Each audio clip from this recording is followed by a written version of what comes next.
that sounds pretty exciting, right? Like you want to see stuff, you want to see the goods. You want to see things that have just done ridiculously well or break the internet or whatever people are calling it, but not gross break the internet. There's lots of other good ways to go. But before we deep dive into it, first I want to talk to you about cufflinks, because that's the next logical step to talk about infographics first, right? Okay, so let's talk about cufflinks. You'll notice, for those of you that can't see back there, I'm wearing fancy-looking American flag cufflinks. I almost said infographics because I say infographics 1,000 times a day. So these are not infographics. That would be way too small. Okay, so I've been out here all week. I've been on client business and meetings, mostly in San Francisco. Been here last 2 days. Beautiful weather. And of course, the one dress shirt, trying to be all East Coast, bringing it out here, is the one with French cuffs that I did not bring cufflinks. So I immediately went on to Facebook. And I said, hey, that moment where you're going to go over and present LinkedIn and you don't have cufflinks. And within about 10 minutes, there were, I'd say, between 30 to 50 interactions with all sorts of stupid stuff, like let's use paper clips and use bubble gum and take off your suit and roll up your sleeves and all these other things. Somebody told me that MacGyver did different things. There's some other dude that has, remember the Jerry Seinfeld episode with the puffy shirt? There he is. So I'm not wearing that shirt, but I could rock it. I could rock it. I wouldn't wear the suit with it. So it's just ridiculous. You know what's hilarious about this? So there's all this interaction. Even LinkedIn corporate liked it. That's kind of cool, right? I didn't pay them to do that. They did that on their own volition, but whoever it was, thank you. That was good. Great part of the example. But you know what's hilarious about this? Nobody asked me what I was presenting on.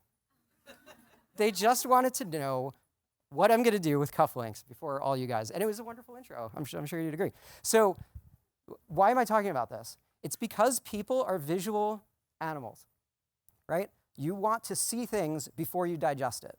So people were more thinking about all of the different things that we could talk about with all sorts of little fashion wear, as opposed to what the subject is before deep diving into the content.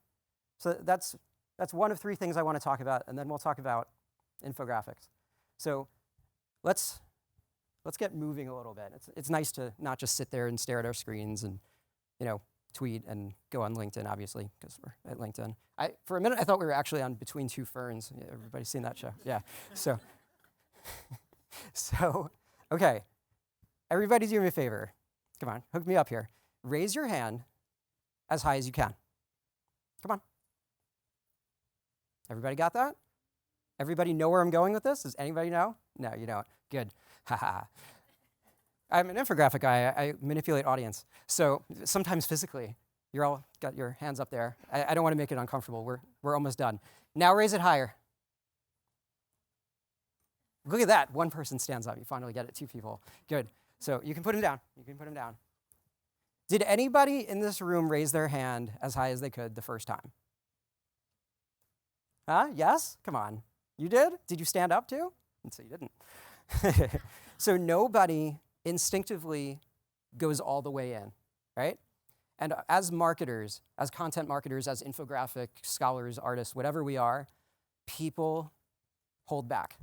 And we are afraid. If we are a 100-year-old brand, we're super afraid because we know what works. And we've done this way forever. But we don't take boats and pony expresses. We use the internet and do all the things from today. So a lot of times when you want to really go for it in content marketing, you have to just break through whatever restraints. That's the point. Now, one more thing, and then we'll get into infographics that work. Before you look at things that are good, sometimes it's a little helpful to see things that are bad. So although we make infographics, we get pitched at least 20 to 30 to 50 to 100 times a day on the worst infographics you've ever seen, usually sent to me at about 4 o'clock in the morning, probably from India. Not picking on particular regions, but it's good to, when you're pitching someone, know what time zone you're trying to get people. And some of these are really bad. I apologize if you sent me any of them, but it wasn't planned that way. But I mean, some of these are really just like clip art and what I like to call bathroom symbols infographics, where you just put the little male and female bathroom symbols. I mean, that's like not even the right aspect ratio. It's all sorts of horrible things. So after a while, we just said, you know what, we're gonna make a website for horrible things. And I think they were happy because we were still linking to it. So, okay, so we've seen enough bad. Now let's look at some good. So let me open your eyes to something that's also in the back of the room in live form. So this is actually for a company that does paint. Now, as Ekaterina said, nothing is boring. Everybody should feel good about what they're doing. Everybody has a market. And if you think that you don't, you are being lazy and dishonest. I know we just met, but it's true. So paint. Paint is boring. When these guys came to us, they said, we want to do an infographic because infographics are cool and you're good at it. And we said, well, yeah. It's good to have a little, professional ego. So paint. Paint is boring. Paint goes on walls. Paint goes on your living room and your bedroom, and you're going to have a baby, or you're going to sell your house, or whatever you're going to do. And they wanted to do things on that they use better quality paint and all these great things. And we said, no, we're not doing any of that. We're going to educate the public on what they almost know a little bit about, and then we go deeper. So everybody wants to be a color consultant, and they want to, look really good, whether they're dressed that way or whether their decor looks that way, and they want to have parties and invite people over. So we kind of screwed around with people's brains in this, because you start out by looking at this as just some person that's clicking around the internet, right? You might have seen it on Pinterest. Just on this one page, I think this had about 150,000 pins just from this page. We found this on a mom blog that had over 1 million page views just on StumbleUpon. So this has been seen tens of millions of times all over the world. National Geographic featured it, Yahoo Homes featured it, all sorts of different places. Pantone Institutes, paint companies, interior designers, everybody loves it. So you are teaching people, instead of just passively clicking around the internet, you are informing them about a world that they now can really get excited and activated about, which actually makes them informed buyers. We have had people say, not only are we going to buy from this place, but we're going to buy from him because now I know what color that my kid's room should be. Now, most people would think it's, blue or pink, but there's all sorts of other things you could do too. Next slide, please. There we go. Let's talk a little bit about the content marketing funnel as it pertains to just within the infographic. Not all the stuff around it, but just within the infographic. Because an infographic in and of itself is a funnel. And it doesn't have to be a funnel to a white paper. It doesn't have to be a funnel to some other kind of thing that goes to another funnel. It could be the funnel itself. So let's look at this one. This is a really interesting piece. A company called WordStream. It's a tech software based out of Boston. It's basically PPC, it's software that sits on top of PPC. So if you do a lot of PPC advertising, this is a good thing to check out. So let's not start it at the beginning. Let's start it about a quarter of the way down. So if I went to 100 random people on the street and I said, what are the most expensive keywords in Google AdWords advertising? People recognize the word Google. Let's remove the word Google. What's the top 20 most expensive keywords in AdWords advertising? Now, Silicon Valley people might know, but generally, you're going to get a lot of blank looks, a lot of disinterested looks, and it's not great. Okay. Now, let's go back up to the top. Now, if you ask the same 100 people, where's Google making its money?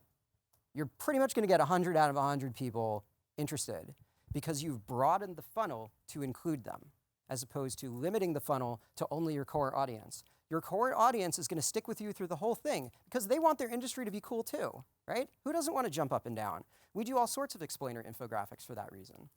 So at the end of the day, there was a call to action here. They got insane amounts of press. They had record numbers. It has a freemium model, and they got record numbers of sales. And their board of directors said, whatever you just did, do that again. Next, please. Another example of the funnel. You'll notice that there's a lot of fear, uncertainty, and doubt, and scary skulls and crossbones and red and black. And you think that it says what you don't know won't hurt you, but it says will kill you. And it flatlines, and it does all sorts of freaky stuff to your mind. So you go into this thinking, I'm in good health. I don't need an AED. Everybody knows what an AED is? A little clear, and then the guy springs back to life. If it was only that easy. So just this slide is super educational that I would argue actually saves lives, because on one side you've got electrical problems, cardiac arrest. The other side, you've got plumbing problems, which is a heart attack. They're not the same thing. If you shock the dude that has a plumbing problem, you are going to kill him because he needs to go get operated on. But the other one will save his life. So we can continue on through the piece, and you get through to the point that this is a piece of equipment that it's not super costly, and regardless of what health you're in, it could save your life, because you might have brain damage within 5 minutes, and the ambulance might get there in 11. Do the math. Math majors? No? It's not a good thing, right? So there's also things about the Good Samaritan law and all that. I know we don't have a whole lot of time, so let's run through a few more. Anybody like drinking?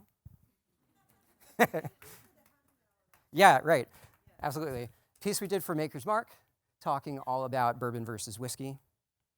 And it's important to be a thought leader because if you're not the thought leader in your space, somebody else is going to steal all your lunch money or your cocktail hour. So this is just, I would argue with this is the importance of actual good design. So you just don't see a lot of stuff like this. You can't do this on do-it-yourself pieces. You need people that are very well skilled within different kinds of artwork within infographics. Let's keep going because I know we're fairly short on time. This was a cool one. Scroll up, please. So anybody ever hear of sabermetrics, sports analytics, Moneyball, all that stuff? Yeah. So the world of sports analytics is very interesting to us. We wanted to get into sports more, and we thought that basketball is really going there next. Baseball's been there for a while. So we found this amazing study out there. We had an amazing study out there talking about this particular basketball player. We did a piece on it, and then a couple months later, it got all sorts of press. If you can click through all the next several slides, it was on Fox Sports, it was on Fansided, it was on ESPN, all sorts of different places. And then this guy who actually just turned 23 just got a $64 million contract, getting all sorts of press that he hadn't before. Let's keep going. Who likes being pitched at? Nobody, no hands, right? Who's had a bad pitch in the last week? If you actually open up your books, you'll see that there's a full color two-sided of this one. But we're just about out of time. Can we take any questions? We can, okay, good. I appreciate that. So this is a gift for all of you because I know that anybody who's a marketer needs to hang this up on their wall and they just need to look at it and sigh the next time that they get all these terrible pitches. And a word, one quick sec. A word on influencer marketing. I've heard that pop up here and there. So how do you get influencers to notice you? Scroll down. When you're an infographic guy, you illustrate them and you show them the infographic. And guess what happens? They're flattered and then they send it out. If I wanted to get Mark's attention, I would write a blog post, an open letter to Mark Reagan. Thanks for the extra 5 minutes. Let's keep going. Like we said, there's no such thing as a boring industry. Well, except this one. This is a concrete polishing company. Like shiny floors in Best Buy? That's boring. So we talked to the CEO and we said, can we do a humor piece on how the mafia uses concrete to bury dead bodies? Yeah, sometimes we kind of get pushed out of boardrooms, but he thought it was funny and we did it and it did its job. Keep going. There's a good piece that got over 500,000 views on Business Insider talking about what to do when the cops pull you over. I found that a lot of people print it out and then put it in their glove box for good reason. Let's keep going. This is a piece we did for the Better Business Bureau trying to reach millennials. So we did a bunch of rage faces. This front page on Reddit several times over because people thought that this was the hacked version of the infographic. And they said, what are you doing to my memes? Let's keep going. This is Upworthy's most popular infographic of all time, demystifying what the link or non-link between autism and vaccines is. This basically is disproving the anti-vax thing. It's got about 5 million page views just on Upworthy alone. Keep going, please. This is a cool piece that's interactive, just in case you thought everything's one-dimensional. This is where the world is going, and this is like a whole hour-long speech. But the point is that you can move and impress people and immerse them into a world. And you can find out where coffee comes from, because everybody drinks it, and you don't really think about it. You're not mindful of all of the different things that go on into that process. You might not even know its root form, but we can talk about that later. Let's keep going. I'm going to leave you with 3 quick tools, and if we have a moment for questions. These are 3 things that you might want to write down if you don't know them already. One is called ahrefs.com. This is a link analysis tool that I'd say a lot of SEOs and a lot of technical content marketers are big into. This will show you all of the different places that linked to your overall site or an individual URL. Over here, this is just a particular example that we had pulled up. I don't think you can see most of it anyway, so we won't spend too much time on that. You can organize it and slice and dice it and export it, showing by influence. The next 2 we have on here, this is called Topsy. This is a social analytics tool that was acquired by Apple. I'm not sure what they're doing with it right now, but that's a pretty interesting acquisition. You can put in a URL, and not only can you see, oh, there's 257 tweets. Let's see who it is, and then we can also segment it by the influential ones, so that way you can really thank them and try to connect with them further. And last but not least, we also have one called Like Explorer. This does a very similar thing to Topsy, except it shows you across several different networks, obviously including LinkedIn. Good job with the location guys. Any questions? Thank you so much. Oh, we have one. Yeah. Yes. We got to get into the next panel, but go ahead. Go ahead. Well, so with infographics, the only thing that I've struggled with is the scrolling down. You know, 'cause generally they're very long, and so you have to scroll quite a while ways to get there. Have you experimented with sort of a combination of the infographics that you just showed us and the picture capsules in the prior presentation? So I like long form because mobile is training us to scroll without pain. And it's an important point. You don't want to go to the point where if you're using a mouse, your index finger breaks off. That's not fun. So there's a limit. And actually, it's very interesting, and I'll be brief with this. If you have an iPhone, everybody have an iPhone here? Most marketers do, right? Who doesn't have an iPhone in this room? What'd I tell you? Oh, wow. Not too many people. So mobile Safari on iPhone, if your infographic is too tall, it doesn't load. Not it's gonna load and you're just sitting there waiting. It never loads, and people don't know these kinds of things. So yes, the actual length is very important, and there are many companies that are against super long length. But I prefer the long-ish form, let's say. Good question. You're going to be here, right? To the I'm end? going to be here until 4:30 today. Yeah, so catch Brian during the break that's coming up now. Ask him as many questions as you like.